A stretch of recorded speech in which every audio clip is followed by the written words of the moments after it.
Од аспект на бројката на пријавени кандидати, престојните внатре-партиски избори повеќе наликуваат на партиските конгреси во 2004 и во 2013 година, кога имаше по тројца кандидати, тогаш за наследник на Црвенковски.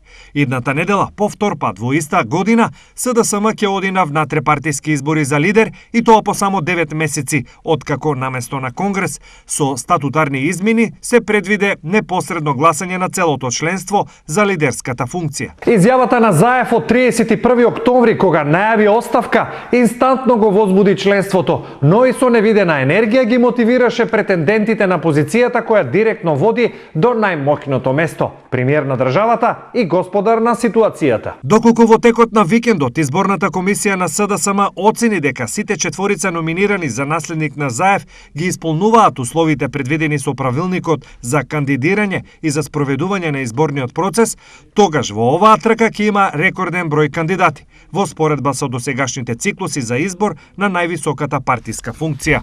Од аспект на бројката на пријавени кандидати, од старт може да се каже дека вторите внатрепартиски избори во СДСМ ќе бидат драстично поразлични од првите, кога не само што Заев беше единствен кандидат, туку и никој не се обиде да му биде конкуренција.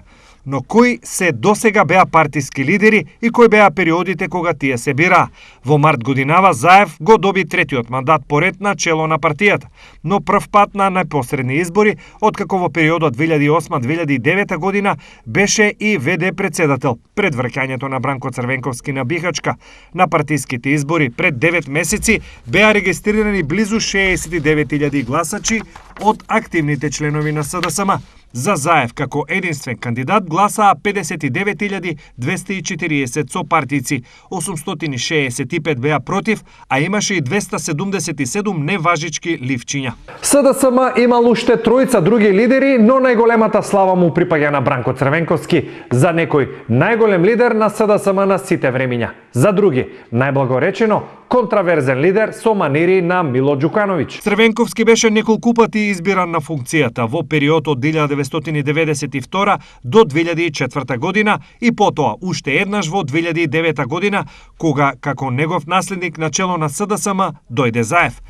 Освен тогаш, во СДСМ имаше конкурентска битка и на Конгресот кон крајот на 2004 година, откако Црвенковски стана председател на државата, а партијата едно време имаше колективно раководство. На Конгресот што се одржа тогаш, делегатите на СДСМ го избраа за лидер Владо Бучковски, чии против кандидати беа Тито Петковски и Радмила Шекеринска, која влезе и во вториот круг гласање. Потоа Бучковски стана и мандатар за состав на третата влада на СДСМ во периодот 2002-2006 година.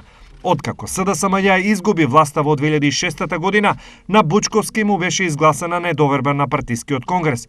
Потоа, во почетоците на опозицијското дејствување на СДСМ, Радмила Шекеринска, како единствена кандидатка, беше избрана за председателка на СДСМ и остана на чело на партијата до првите предвремени парламентарни избори во 2008 година, кога си поднесе оставка поради изборниот пораз.